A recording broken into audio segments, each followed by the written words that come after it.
ছাত্রলীগের বা যুবলীগের একটা টর্চার সেল ছিল।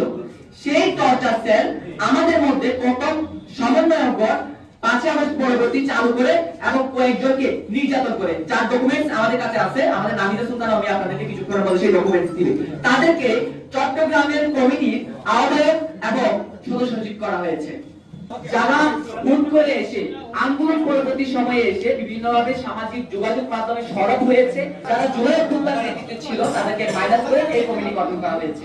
আমরা চট্টগ্রাম থেকে বৈষম্য বিরোধী ছাত্র আন্দোলন চট্টগ্রামের সমন্বয়ক হিসেবে এবং এই যে চট্টগ্রাম মহানগর, উত্তর এবং দক্ষিণ জেলার পদধারী বিভিন্ন নেতা হিসেবে আমরা আজকে এই কমিটিকে অবাঞ্ছিত ঘোষণা করছি এবং এই কমিটিতে আমাদেরকে যে যে পদ দেওয়া হয়েছে সেই পদ থেকে আমরা পদত্যাগ করছি।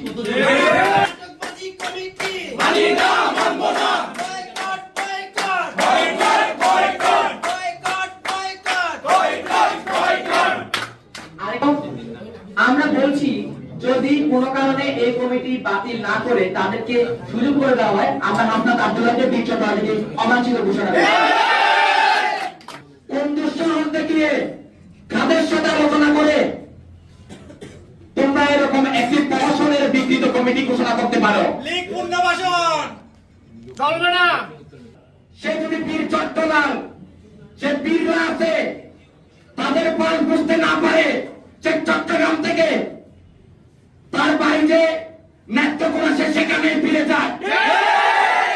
রাফি ওনার ফেসবুকে এই কমিটিকে অভিনন্দন জানিয়ে পোস্ট দিয়েছে। তো আমরা এই প্রেক্ষিতে বলতে চাই যে তাহলে এই যে একটা বিকৃত গৃহীত কমিটি হলো, এই কমিটি গঠনের পেছনে খানতালাত মোহাম্মদ রাফিও এখানে দায় আছে।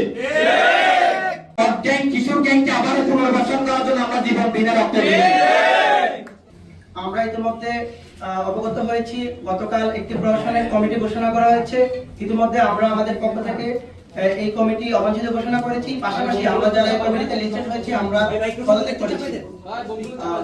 আমরা এখন স্পেসিফিক কিছু পয়েন্ট আপনাদের সামনে তুলে ধরবো, তারপর করে আমরা আমাদের 3 দফা দাবি ঘোষণা মূল্যায়ন করা হয়নি, অযোগ্যদের মূল্যায়ন করা হয়েছে, ফ্রন্ট লাইনের সম্মুখ যোদ্ধাদের অবমূল্যায়ন করা হয়েছে, ছাত্রলীগ ও ডট গ্যাং সহ বিভিন্ন কিশোর গ্যাংয়ের ছেলেদের যুক্ত করা হয়েছে, একচেটিয়া কমিটি প্রকাশ করা হয়েছে, লিস্টেড ও সম্মুখ সারির নেতৃত্ব দেওয়া বেশিরভাগ সমন্বয়কদের সাথে অবিচার করা হয়েছে, একই ব্যক্তির নাম কমিটি লিস্টে একাধিকবার রাখা হয়েছে অথচ যোগ্য ব্যক্তিদের নাম একবারও রাখা হয়নি, কোন আহত যোদ্ধা অর্থাৎ আমাদের যে সম্মুখ সারির যে আহত যোদ্ধা রয়েছে তাদেরকে মূল্যায়ন করা হয়নি। চট্টগ্রাম মহানগর কমিটিতে আপনারা খেয়াল করবেন সনাতন ধর্ম সহ অন্যান্য ধর্মের কোন সহযোদ্ধাদেরকে অন্তর্ভুক্ত করা হয়নি। এটি একটি চরম বৈষম্য। চাঁদাবাজি সহ বিভিন্ন অনিয়মে অভিযুক্ত সহ নারী সহযোদ্ধাদেরকে, কটূক্তিকারীদেরকে কমিটিতে যুক্ত করা হয়েছে। আমাদের 3 দফা দাবি, বৈষম্যবিরোধী ছাত্র আন্দোলন চট্টগ্রাম মহানগর, চট্টগ্রাম দক্ষিণ ও চট্টগ্রাম উত্তর জেলার পক্ষ থেকে 3 দফা দাবি। নাম্বার 1, বিকেল 3টার মধ্যে গতকাল প্রকাশিত চট্টগ্রাম মহানগর, উত্তর ও দক্ষিণ জেলার কমিটি বাতিল করতে হবে।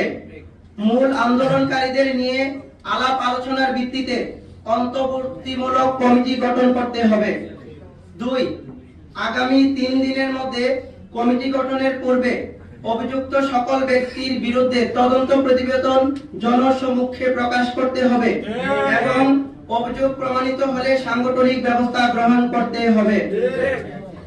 3, ব্যক্তির পছন্দে গঠিত এই কমিটি সমূহ গঠনের সাথে জড়িত সকলের নাম পরিচয় প্রকাশ করে সাংগঠনিক ব্যবস্থা গ্রহণ করতে হবে। এই 3 দফা দাবি আদায় না হওয়া পর্যন্ত আমাদের থামানো চলবে না। আমরা আগামী 3টার মধ্যে, বিকেল 3টার মধ্যে যদি কমিটি বাতিল করা না হয় এবং আগামী 3 দিনের মধ্যে নতুন কমিটি গঠন করা না হয় তাহলে আমরা অবরোধ কর্মসূচি ঘোষণা করব। চাঁদাবাজের কমিটি মানি না, মানব না। চাঁদাবাজের কমিটি মানি না, মানব না। চাঁদাবাজের কমিটি মানি না, মানব না। ছাত্রলীগের কমিটি মানি না, মানব না। কুণ্ডালীগের কমিটি মানি না, মানব না। কেন্দ্রীয় কমিটি মানি না, মানব না।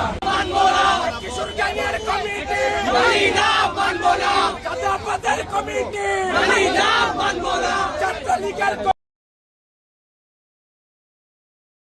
কমিটি